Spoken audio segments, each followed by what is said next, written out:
இன்னைக்கு நாம பேச போறது ரொம்ப சீரியஸான அதே சமயம் நம்ம எல்லாருக்கும் தேவையான ஒரு விஷயத்தை பத்தி பேச போறோம். ஏன் என்னால மட்டும் சம்பாதிக்க முடியல? ஏன் வந்த பணம் கையில தங்க மாட்டேங்குது? எல்லா பரிகாரமும் பண்ணிட்டேன், ஆனா இன்னும் கடன் குறையிலையே, ஏன் அப்படின்ற கேள்வி உங்களுக்குள்ள இருக்கா? இதுக்காக நான் உங்களுக்கு மாயாஜால மந்திரத்தை சொல்லி கொடுக்க வரலங்க. மாறா உங்களோட வாழ்க்கைய நீங்களே எப்படி லாக் பண்ணி வச்சுட்டு அதை வந்து தோற்கறதுக்கு கஷ்டப்படுறீங்க அப்படின்றத பத்தி தான் பேசுறதுக்காக வந்திருக்கேன். இதுல ஜோதிடம் இருக்கும், ஆனா பயமுறுத்துற மாதிரி விஷயங்கள் கிடையாது. இதுல மோட்டிவேஷன் இருக்கும், ஆனா வெறும் வெத்து பேச்சு கண்டிப்பா இருக்கவே இருக்காதுங்க. இந்த மாதிரி பயனுள்ள தகவல்களுக்கு நம்மளோட ஷீ பிரீஸ் பிரேவ் சேனலை சப்ஸ்கிரைப் பண்ணிக்கோங்க. கூடவே இருக்க பெல் ஐக்கானையும் கிளிக் பண்ணிக்கோங்க. முதல்ல நான் உங்களுக்கு ஒரு கதை சொல்ல போகிறேன். ஒரு ஊரில் ரெண்டு நண்பர்கள் இருந்தாங்க.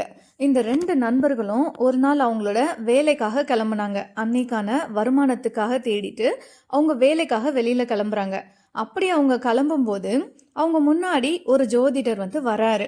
அவர் என்ன சொல்கிறாருன்னா, இன்னைக்கு கண்டிப்பாக மழை வருங்க, ஏன்னா ஜோதிடம் அப்படி தான் சொல்லுது. ஸோ வந்து 100% இன்னைக்கு மழை பெய்யறதுக்கு வாய்ப்பு இருக்குது அப்படின்னு சொல்கிறாரு.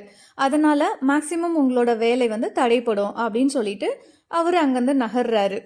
இப்போ அந்த ரெண்டு நண்பர்களில் ஒருத்தர் வந்து, ஐயோ ஜோதிடரே சொல்லிட்டாரு இன்னைக்கு மழை வருமா, வேலை ஆகாதான் அப்படின்னு சொல்லிட்டு சோகமாக வீட்டுக்குள்ளேயே போய் உட்காந்துடுறாரு. அன்னைக்கு மழையும் வந்துச்சு, அவரும் பயந்த மாதிரியே வேலையும் நடக்கலை. பாத்தியா என் விதி அப்படின்னு சொல்லிட்டு விதியை நொந்துக்கிட்டு திட்டிக்கிட்டே தூங்கிட்டாராம். இப்போ அந்த ரெண்டாவது நண்பர் இருக்காரு இல்லையா, அவர் என்ன பண்ணியிருக்காருன்னா, அந்த ஜோதிடர் நகரும் போதே அவர்கிட்ட கேட்டிருக்காரு, நிச்சயமா இன்னைக்கு மழை வருமா, கரெக்டாக தான் சொல்றீங்களா அப்படின்னு சொல்லிட்டு.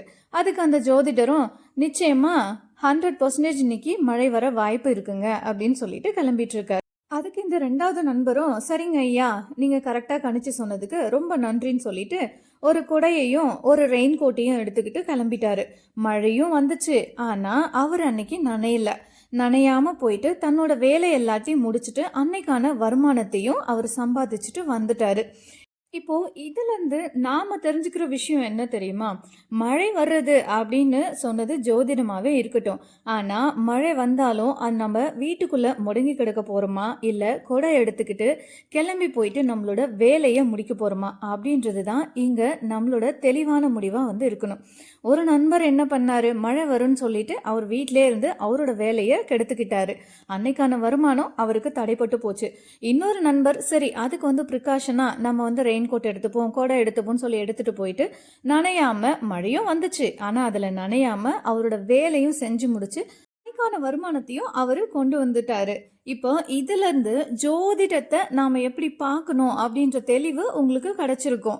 சரிங்களா? இதை தான் நம்ம வாழ்க்கையில மேற்கொள்ளணும்.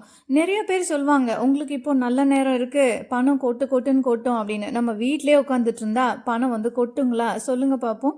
என்னதான் நமக்கு நல்ல நேரமா இருந்தாலும் கூட நம்மளோட உழைப்பு கொடுத்தாதான், அந்த உழைப்பின் மூலயமா தான் நமக்கு பண வரவுன்றது ஒன்று கிடைக்கும். வானத்துல இருந்தோ இல்ல மரங்கள்ல இருந்தோ நமக்கு மாயாஜாலம் மாதிரிலாம் பணங்கள் வந்து கொட்ட போறதே கிடையாது. இதுதான் ஒரு விஷயத்த நம்ம ரொம்பவே கூர்ந்து கவனிக்கணும். ஜோதிடம்ங்கிறது ஒரு வானிலை அறிக்கை மாதிரி தான். இன்னைக்கு மழை வரும்னு சொன்னா வீட்டுக்குள்ளேயே முடங்கி கிடக்கிறது முட்டாள்தனம். இப்போ நிறைய பேர் கேட்பாங்க, அப்போ கிரகங்கள் கெட்ட இடத்துல இருந்தா அதுக்கு என்ன அர்த்தம் அப்படின்னு ஒரு கேள்வி கேட்பாங்க. இப்போ மழை பெய்யுது, கொஞ்சம் கவனமா இருங்கன்னு அர்த்தம். அப்போ அதுக்கு ஏற்ற மாதிரி நம்மளை நம்ம சேஃபாக நம்ம பார்த்துக்கணும். ஆனால் நாம் என்ன பண்ணுறோம், ஐயோ சனி வந்துடுச்சு, ராகு வந்துடுச்சுன்னு வேலையை விட்டுட்டு பயந்து போய் உட்காந்துடுறோம். அங்கே தான் முதல் தடையே ஆரம்பிக்குது. கிரகங்கள் எப்போவுமே உங்களை முடக்கலைங்க, உங்கள் பயம்தான் உங்களை முடக்குது. இப்போ மற்ற காரணங்கள்லாம் என்னன்னு பார்க்கலாம். சின்ன வயசுல உங்க வீட்ல பணத்தை பத்தி என்ன பேசினாங்கன்னு யோசிச்சு பாருங்க. பணம் வந்தா திமிர் வந்துடும். காசு என்ன மரத்திலேயே காய்க்குது? நாமெல்லாம் ஏழைங்க, அதுக்குள்ள தான் ஆசைப்படணும். இந்த வார்த்தை எல்லாம் உங்களோட ஆழ் மனசுல ஒரு பெரிய சுவரை எழுப்பிருச்சு. அதனால தான் இப்போ உங்க முன்னாடி ஒரு பெரிய பிஸ்னஸ் வாய்ப்பு வந்தா கூட உங்க ஆழ் மனசு வேணாம், இது நமக்கு சரிப்படாது, லாஸ் ஆகிடும் அப்படி இப்படின்னு ஒரு விஷயத்த ஆரம்பிக்கிறதுக்கு முன்னாடியே உங்களை பின்னாடி இழுத்து தள்ளிடுறீங்க. இதுதான் சைக்கலாஜிக்கல் கர்மா அப்படின்னு சொல்லுவாங்க. இதை உடைக்காம நீங்க என்ன பரிகாரம் பண்ணாலும் ஒரு நாளும் பலன் கிடைக்க போறதே கிடையாதுங்க. ஏன் உங்களுக்கு பணம் வரமாட்டேங்குது? உங்ககிட்ட ஏன் பணம் வரமாட்டேங்குது? அதுக்கு சில ரீசன்ஸ்லாம் இப்ப பார்க்கலாமா? முதலாவது ரீசன் செல்ஃப் வேல்யூ. உங்கள நீங்களே மதிக்காதது.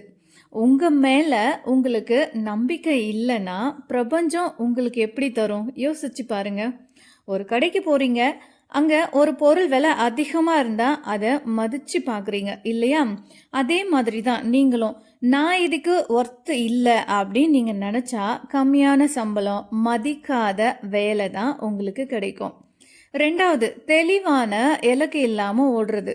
எனக்கு பணம் வேணும்னு மட்டும் சொல்லாதீங்க. இந்த மாசம் எனக்கு இவ்வளவு பணம் வேணும். இந்த வருஷத்துக்குள்ள நான் இந்த நிலைமைக்கு வரணும். ஒரு வீடு வாங்கி, கார் வாங்கி, ஸோ இந்த மாதிரியான ஒரு லக்ஸரியான ஒரு நிலைமைக்கு வரணும்னு ஒரு பேப்பர்ல எழுதி வைங்க. அத நோக்கி ஓட ஆரம்பிங்க. தெளிவு தானா பிறக்க ஆரம்பிக்கும். இதுவே பணத்த தானா ஈர்த்து கொண்டு வந்து உங்ககிட்ட சேர்க்கும். இதுதான் பணத்த ஈர்க்கக்கூடிய முதல் வழி. இப்போ 3வது ரீசன். கடல் தண்ணி ஏன் உப்பா இருக்கு? ஏன்னா, அது எல்லாத்தையும் உள்ள வாங்கிக்குது. ஆனா, வெளிய கொடுக்கறதில்ல. ஆனா, நதி ஏன் தெளிவா இருக்கு? ஏன்னா, அது கொடுத்துக்கிட்டே இருக்கு. இதுதான் இங்க 3வது ரீசன். அதாவது கிவிங், கொடுத்தல் விதி. இப்போ உங்ககிட்ட பணம் இல்லையா? பரவால்ல. ஒரு புன்னகைய கொடுங்க. உங்ககிட்ட உதவின்னு கேட்டு வரவங்களுக்கு, இல்லன்னு கேட்டு வரவங்களுக்கு அட்லீஸ்ட் ஒரு புன்னகைய கொடுங்க. ஒரு சின்ன உதவிய பண்ணுங்க. ஒரு ரூ. 1000 உங்ககிட்ட இருந்ததுன்னா, ஒரு ரூ. 10 கொடுக்கலாம் இல்லைங்களா?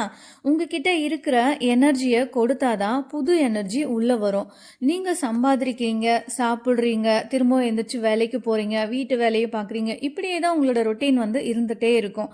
நீங்க சம்பாதிக்கிற பணத்திலிருந்து ஒரு சிறு தொகைய வாழ்க்கையில உண்மையிலேயே கஷ்டப்படுறவங்க இருப்பாங்க. அவங்களுக்கு ஏதாவது ஒரு வகையில உதவி செய்யுங்க. அந்த ஒரு சின்ன தொகைய வச்சு. நான் வந்து உங்களோட பாதி வாழ்நாள் சம்பளத்த குடுங்கன்னு சொல்லவே இல்ல. உங்களோட அந்த ஒரு ரூ. 1000ன்னு வச்சுக்கிட்டீங்கன்னா, அதுல ஒரு ரூ. 10 எடுத்து நாம வந்து உதவியா நம்ம வந்து செய்யலாம்.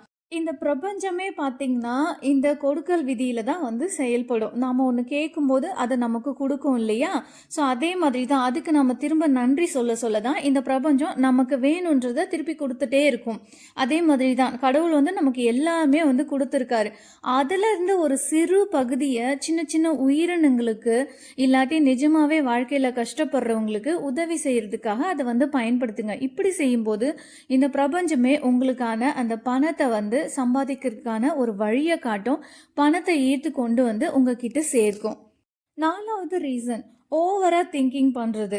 நிறைய பேரு பிளான் பண்றதுலயே பிஹெச்டி பண்ணுவாங்க. ஆனா செயல்ல இறங்க மாட்டாங்க. பிஹெச்டி லெவலுக்கு பிளான் மட்டும் பண்ணிட்டே இருப்பாங்க. பட் அதை செயல்படுத்தவே மாட்டாங்க. யோசிச்சு யோசிச்சு மூளை ரொம்பவே டயர்ட் ஆயிடும். அப்புறம் என்ன, உடம்பு சோம்பேறி ஆயிடும்.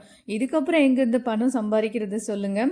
ஸோ இது வந்து ஒரு ஓவராக திங்க் பண்ணிக்கிட்டு ஒரு செயலை வந்து செய்யாமல் ஒரே இடத்துல உட்காந்துருக்கிறதுமே வந்து இதுக்கான ஒரு ரீசனாக இருக்குது. The secret of getting ahead is getting ஸ்டார்டட்னு சொல்லுவாங்க. ஸோ 5வது ரீசன் கம்பேரிசன். இன்ஸ்டாகிராமில் மற்றவங்க கார் வாங்குறத பார்த்து உங்கள் மனசு கஷ்டப்படுதுன்னா நீங்கள் உங்கள் பணத்தை தள்ளி வைக்கிறீங்கன்னு அர்த்தம். அவங்களுக்காக சந்தோஷப்படுங்க. அந்த பாசிட்டிவ் எனர்ஜி உங்களுக்கும் அந்த காரை கொண்டு வந்து சேர்க்கும் நிச்சயமா. பெண்களுக்காக சில ஸ்பெஷலான டிப்ஸ்.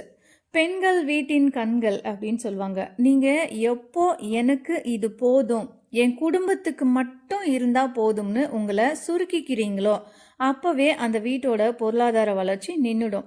நீங்க மகிழ்ச்சியா தைரியமா நானும் சம்பாதிப்பேன், நானும் சாதிப்பேன்னு நினைக்கும் போது தான் அந்த வீட்டில் மகாலட்சுமி கடாட்சம் முழுமையாக இருக்கும். அதே மாதிரி ஆண்களுக்குமே ஒரு சின்ன டிப்ஸு. உங்கள் வீட்டு பெண்களை சந்தோஷமாக பார்த்துக்கோங்க, மன மகிழ்ச்சியோட பார்த்துக்கோங்க. ஏன்னா எந்த வீட்டில் பெண்கள் அழுது வடைஞ்சிக்கிட்டு அழுமூஞ்சியாக இருக்காங்களோ அந்த இடத்துல மகாலட்சுமி கடாட்சம் கண்டிப்பாக குறையதாங்க செய்யும். அதனால உங்கள் வீட்டு பெண்களை எப்போவுமே சந்தோஷமாக பார்த்துக்கோங்க. ஜாதகம்ன்றது உங்க கார்ல இருக்கிற ஒரு கூகுள் மேப் மாதிரி தான். அது வழி காட்டும். ஆனா ஸ்டேரிங்கை பிடிச்சு காரை ஓட்ட போறது நீங்க தான். மேப்ல டிராஃபிக் காட்டுதுன்னு காரை நடு ரோட்ல நிறுத்திட்டு அழமாட்டோம்ல, வேற ரூட்ல போவோம். இல்லனா பொறுமையா கடந்து போவோம். வெயிட் பண்ணி வெயிட் பண்ணி போவோம். அதே தான் வாழ்க்கையும். ஜாதகத்துல தடை இருந்தா உங்க உழைப்ப அதிகப்படுத்துங்க. கவனத்தை அதிகப்படுத்துங்க. ஞாபகம் வச்சுக்கோங்க. ஜாதகம்ன்றது ஒரு வழியை காட்டும். அவ்வளோதான். உங்களோட வாழ்க்கையை மாற்றுறது உங்களோட தினசரி செயல்கள் மட்டுமே. அடுத்ததா பணத்தை ஈர்க்கிறதுக்கான சில சைக்கலாஜிக்கல் ஹூக்ஸ், ப்ராக்டிக்கல் எக்ஸசைஸ் இதெல்லாம் என்னென்னு பார்க்கலாமா? ஃபர்ஸ்ட் நாம பேச போற வார்த்தைங்களுக்கு ஒரு சக்தி இருக்கும். இதை நம்புறீங்களா? நிறைய பேர் இதை வாழ்க்கையில உணர்ந்திருப்பீங்க. அப்படி உணர்ந்தவங்க நிச்சயமா கமெண்ட்ல உங்களோட பதில சொல்லுங்க. நீங்க எப்போவாச்சும் கவனிச்சிருக்கீங்களா? பில் கட்டும்போது ஐயோ பணம் போகுதேன்னு வருத்தப்பட்டு கட்டுறது. யாராவது காசு கேட்டா என்கிட்ட ஏது காசு, நானே பிச்சைக்காரனா இருக்கேன் அப்படின்னு விளையாட்டா சொல்றது. இந்த வார்த்தைகள் எல்லாம் உங்க ஆழ் மனசுல பணம் கஷ்டமான விஷயம்ன்றத ஆழமா பதிக்குது. பணம் ஒரு நண்பன் மாதிரிங்க. அதை கொடுக்கும் போதும் சந்தோஷமா கொடுங்க, வாங்கும் போதும் மரியாதையா வாங்குங்க. பணத்தை நீங்க மதிக்கலனா பணம் எப்படி உங்களை மதிக்கும்? உங்களை எப்படி தேடி வரும் சொல்லுங்க பார்ப்போம். ஸோ பணத்தை மதிங்க. மதிச்சாதான் உங்களை தேடி பணம் வர ஆரம்பிக்கும். ரெண்டாவது, உங்கள் வீட்டில் இல்லைனா நீங்கள் வேலை செய்கிற இடத்துல தேவையில்லாத குப்பைங்க, உடஞ்ச பொருட்கள், ஓடாத கடிகாரம் இதெல்லாம் இருக்கான்னு பாருங்க. குப்பையாக இருக்கிற இடத்துல உங்களால் தெளிவாக யோசிக்க முடியாது. இதுதான் இதோட லாஜிக்கு. தேங்கி நிற்கிற பழைய பொருட்கள் எதிர்மறை ஆற்றலை உருவாக்கிக்கிட்டே இருக்குங்க. இன்னைக்கே உங்கள் இடத்துல சுத்தம் பண்ணுங்க. இடம் காலியாக இருந்தால் தான் புது வாய்ப்புகள் உள்ளே வரும். இந்த எதிர்மறையான ஆற்றல்களை நிறைய பேர் வீட்டில் ஃபேஸ் பண்ணியிருப்பாங்க.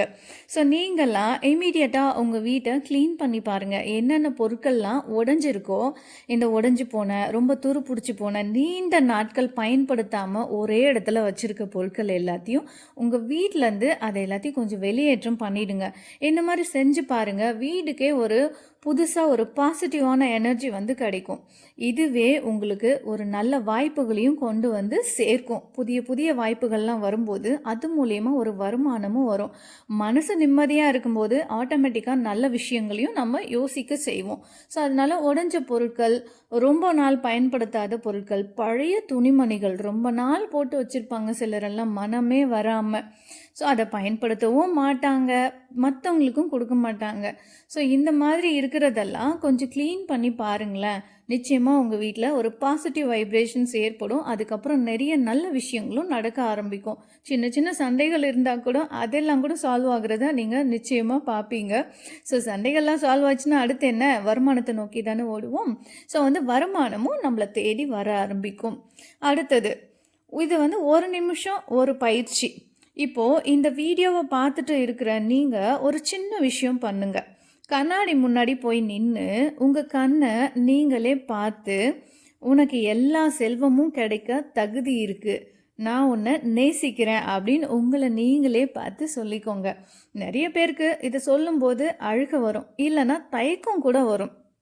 ஏன்னா நாம் நம்மளையே நேசிக்கிறது இல்லை.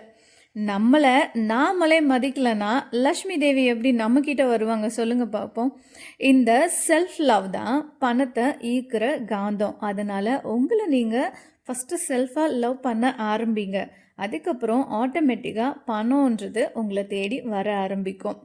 அதுக்கடுத்து இப்போ நம்ம ஜாதகம்ன்ற ஒரு டாப்பிக்கை கொடுத்துட்டோம். ஸோ இப்போ அது ஓரியன்டாக நம்ம பார்க்கலாமா? இப்போ ஜாதகமே வந்து போய் அப்படின்னு சொல்லி நம்ம மொத்தமாக அதை வந்து ஒதுக்கிடவும் முடியாது. நம்மளோட வாழ்க்கை ஒரு 100% வச்சுக்கிட்டோம்னா அதில் ஒரு 10% நம்ம ஜாதகத்துக்கான ஒரு இடத்த வந்து நம்ம கொடுக்கலான்னு வச்சுக்கோங்களேன். ஜாதகம் அதோட உண்மைத்தன்மை நிறைய பேருக்கு தெரியாததால தான் அது வந்து பொய் அப்படின்னு சொல்லிட்டு இருக்காங்க. இல்லை அதனால் எனக்கு எதுவுமே நடக்கலை அப்படின்ற மாதிரி சொல்லிட்டு இருக்காங்க. ஆக்சுவலாக ஜாதகன்றது நம்ம ஆல்ரெடி சொன்ன மாதிரி தான். நம்ம கார் ஓட்டிட்டு போகும்போது இந்த கூகுள் மேப் மாதிரி தான், வழிகாட்டுற கூகுள் மேப் மாதிரி வழியை தான் காட்டும். ஆனால் நம்மளோட உழைப்பை கொடுத்தா மட்டும்தான் வருமானன்றது நமக்கு கிடைக்கும். இதுதான் நிதர்சனமான உண்மை. அதுக்காக இப்போவே நான் கிளம்புறேன், போய் ஜாதகம் பார்க்க போகிறேன் அப்படின்னு கிளம்பிடாதீங்க. எது எப்படி இருந்தாலுமே சரி, நல்ல நேரமோ இல்லாட்டி கஷ்ட காலமோ எதுவாக இருந்தாலும் சரி, எல்லாத்தையும் நம்ம ஒரு ஓரமாக வச்சுட்டு நம்மளோட உழைப்பை முதலீடாக போட்டுக்கிட்டே இருந்தோம்னா நமக்கு வருமானமாக கிடைக்கும். நல்ல நேரமாக இருந்தால் வருமானம் கொட்டிக்கிட்டே இருக்கும். அதுவே கஷ்ட காலமாக இருந்தால் இதெல்லாம் ஒரு முதலீடு மாதிரி தான். ஒரு பிஸ்னஸ் ஸ்டார்ட் பண்ணும்போது நம்ம இன்வெஸ்ட்மெண்ட் பண்ணுவோம். பட் அதுக்கு வந்து ஒரு லாபம் கிடைக்கிறதுக்கு சிறிது காலம் வரும் இல்லையா? அந்த மாதிரி தான் நம்ம இது எல்லாத்தையும் நம்ம எடுத்துக்கணும். ஸோ கஷ்ட காலம் அப்படின்னு சொல்லிட்டு முடங்கி போய் நம்ம உட்காந்துட்டோம்னா, முதலீடு செஞ்சு அதுக்கப்புறம் கிடைக்க வேண்டிய லாபம் நமக்கு கிடைக்காமலே போயிடும். லாபம் கிடைக்க வேண்டிய நேரத்துல போயிட்டு நம்ம வேடிக்கை தான் பார்த்துட்டு இருக்கணும். கடைசியா ஒண்ணு மட்டும் சொல்லி முடிச்சுக்கிறேன். உங்க ஜாதகத்துல இருக்கிற கிரகங்கள் உங்க வாழ்க்கையோட திசைய தீர்மானிக்கலாம். ஆனா, அந்த பாதையில எவ்வளவு வேகமா ஓடணும், எவ்வளவு தூரம் போகணுங்கிறத நீங்க தான் தீர்மானிக்கணும். பணம் அப்படிங்கிறது வானத்திலிருந்து கொட்டுற அதிசயம் கிடையாதுங்க. அது உங்க உழைப்புக்கும், உங்க தெளிவான ஆழ்மன எண்ணங்களுக்கும் கிடைக்கிற பரிசு. இன்னைக்கே உங்க வீட்டை சுத்தம் பண்ணுங்க. உங்களோட எண்ணங்களையும் சுத்தம் பண்ணுங்க. உங்க மேல நம்பிக்கை வைங்க. பிரபஞ்சம் உங்களுக்காக எல்லா கதவுகளையும் திறந்து வைக்கும். இந்த வீடியோ உங்களுக்கு பயனுள்ளதா இருந்தா உங்களோட நண்பர்களுக்கு பகிருங்க. ஏன்னா நாம கொடுக்க கொடுக்கத்தான் நம்ம கிட்ட இருக்கிறது அதிகமாகும். அடுத்து ஒரு அருமையான வீடியோல உங்களை சந்திக்கிறேன். இன்னும் நம்ம ஸ்ரீ பிரீத் ஸ்ப்ரே சேனலை சப்ஸ்கிரைப் பண்ணாம பார்க்குறவங்க சப்ஸ்கிரைப் பண்ணி உங்களோட சப்போர்ட்டை கொடுங்க. கூடவே இருக்க பெல் ஐக்கானையும் கிளிக் பண்ணிக்கோங்க. நன்றி.